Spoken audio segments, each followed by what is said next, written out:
Hello there, this is Mikhail or Michael speaking, and before we review the map changes, I just want to say a few things. First of all, some people in my comment section had said that this map is outdated due to the fact that it did not show any Russian advancements. First of all, I heard some of the news about this but decided to wait a little. One of the reasons why I use Deep State map, which is a pro-Ukrainian map basically, is because if someone would call me pro-Russian or a Russian bot, I would direct them to the creators of this beautiful map and they will have a funny discussion, I believe. Second of all, some of you are not getting notified about my videos. This is odd, so if you want to be notified immediately, please consider actually pressing the bell button as well, so it would notify you immediately at the moment that I post a video. Anyway, now that this is done, let's go to the map changes.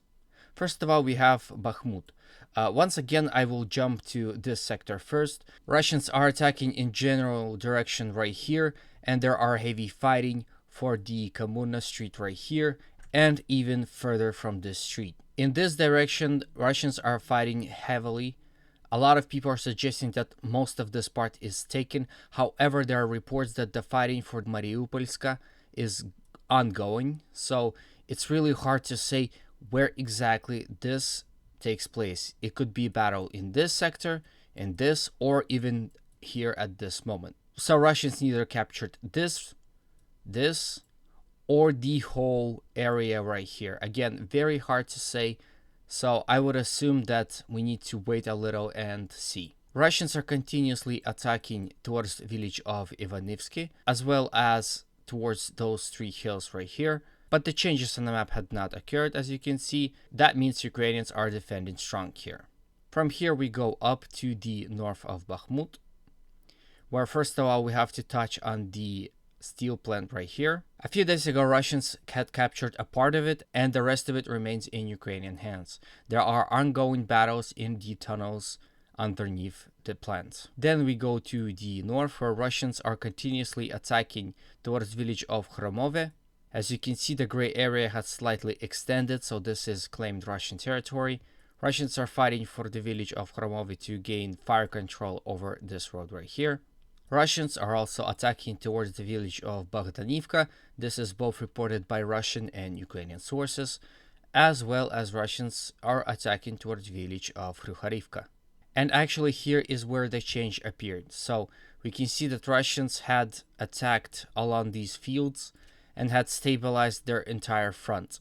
So it is safe to say that Russians are attacking from all sides that is possible and are very interested in taking Orekhovo-Vasiliivka. Again, we can see that the gray area suggests that at least half of Orekhovo-Vasiliivka has fallen to Russian forces, and if that's the case, well then Minikivka is next on the line.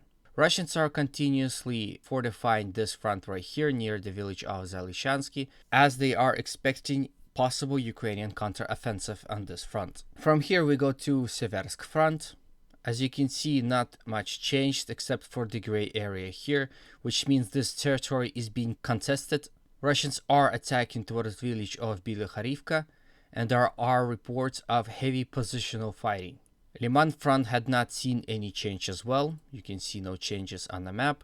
Russians are continuously pushing on all fronts towards these two settlements, Torske and Zarichne, as well as they are pushing towards Mikhailivka, Nevske, Novosadanove, Terny, and Yampalivka. Russians and Ukrainians are exchanging artillery fire, but Russians are firing much more rounds into Ukrainians, so Ukrainians are having trouble repelling Russian attacks.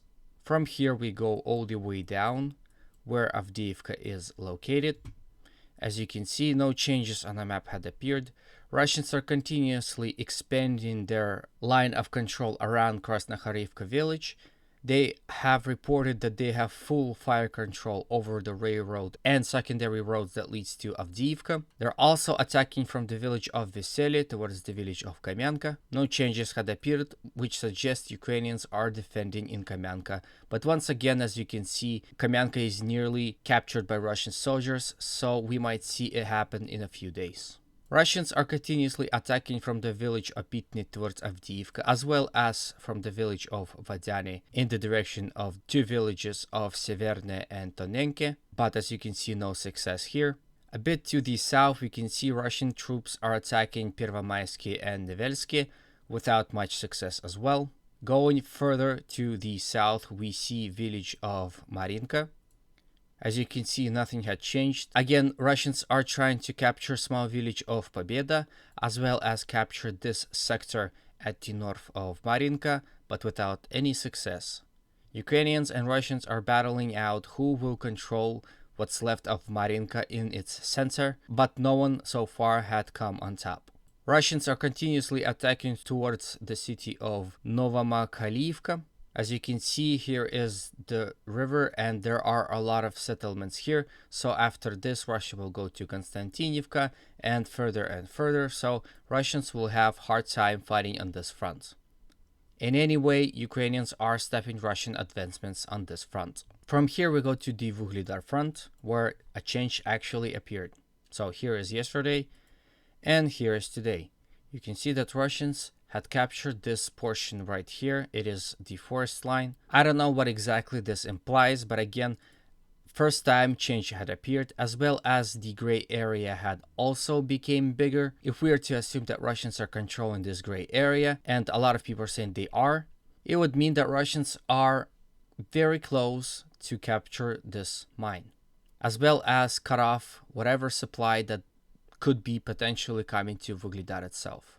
Russians are continuously shelling the city, razing it to the ground. So hey, this is the end of the video. I hope you enjoyed it. If you do, please consider liking, subscribing, and commenting, and push that notification bell as well. Anyway, hope you have a good day, and always remember, Russia will be free.